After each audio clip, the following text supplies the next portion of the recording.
Kawan saya bernikah di luar negara dan sekarang menghadapi masalah dengan autoriti di Malaysia kerana tiada dokumen. Boleh Ustaz bantu? Tak dokumen.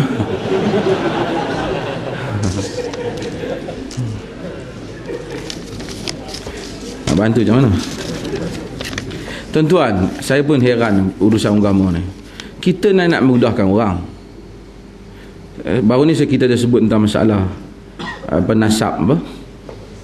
Anak kita dalam fatwa, kita polis, kita telah putus bahawasanya orang walaupun perkahwinan tu kurang daripada 6 bulan boleh dinasabkan kepada bapa yang berkahwin itu. Kita sebut dalil-dalil kita.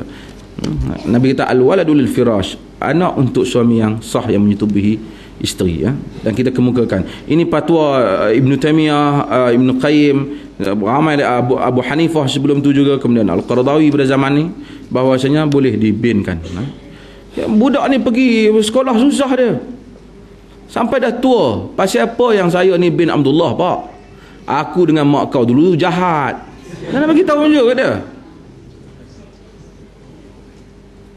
nak bagi tahu hal tu pada dia. Jadi lihatlah fiqh Islam yang lebih luas dalam masalah ni.